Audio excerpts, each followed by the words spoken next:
Camarade peuple d'Afrique, peuple de Côte d'Ivoire. Afrique est devenu garçon, oh, il est devenu garçon. Écoutez, écoutez.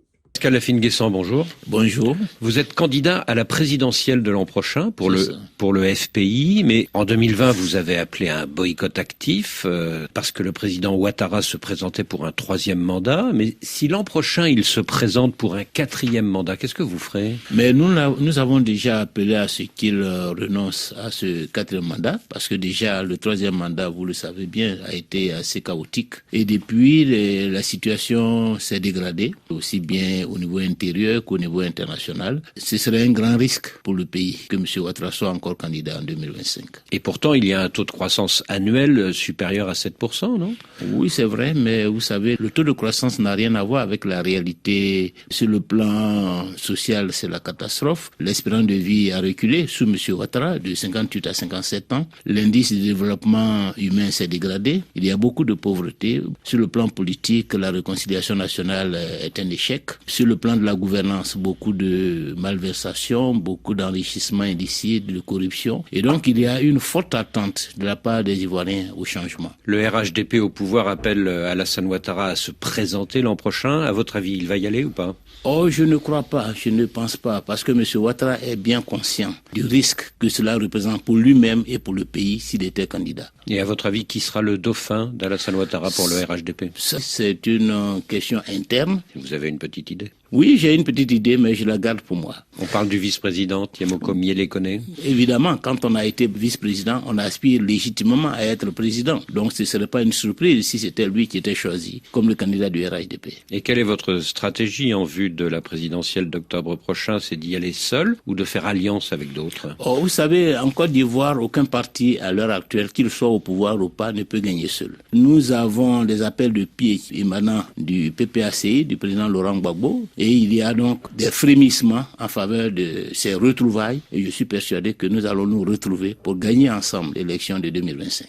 Alors Laurent Gbagbo de nous retrouver et nous allons faire en sorte que ces retrouvailles-là conduisent notre famille politique au pouvoir en 2025. Et vous seriez tous deux candidats en octobre, quitte à vous désister pour le mieux placé pour le 2e tour? Comment vous voyez les choses? Tout cela est à négocier. Juste avant ce déplacement en Europe, nous avons reçu une délégation du PPACI et il est question que le président Gbagbo et moi, nous nous retrouvions parce qu'au-delà de l'accord, il y a une réconciliation à organiser. Et nous nous sommes opposés pour pouvoir rassurer l'opinion, pour pouvoir crédibiliser une quelconque alliance. Il faut d'abord que nous donnions des signaux forts à l'opinion, que nous avons tourné la page des dissensions et cette nouvelle dynamique doit être matérialisée par une rencontre et je pense qu'à l'occasion de cette rencontre, nous allons échanger sur la manière d'aller ensemble à ces élections de 2025.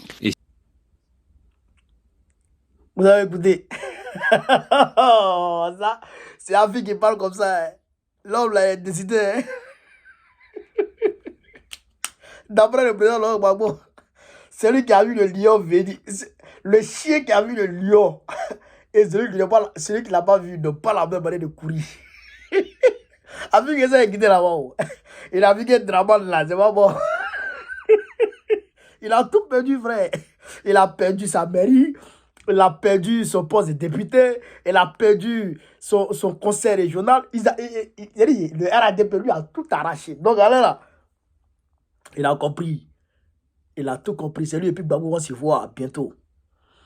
Et puis, il dit clairement, contrairement au petit crabe bleu goudé, il dit clairement, Ouattara ne peut pas être candidat en Côte d'Ivoire. Si Ouattara ne veut pas parler, il ne faut pas qu'il soit candidat en 2024. Ça, c'est clair. En 2025, pour moi, ça, c'est clair. Donc, en fin de ça, voilà.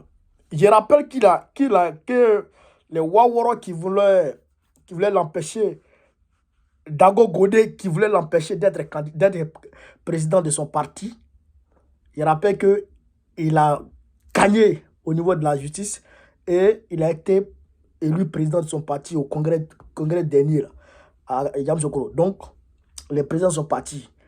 Et donc, ça va bien. Lui et puis Gbagbo vont se voir bientôt.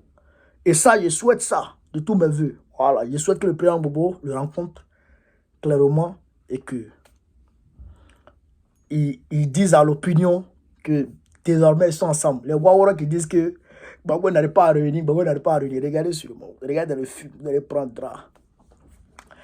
Camarades peuple d'Afrique, partagez la vidéo, mettez-la partout à travers le monde entier. Vive l'Afrique libre, vive le panafricanisme, vive tous les présidents panafricains. Gbagbo, président Pigou en 2025, Inch'Allah.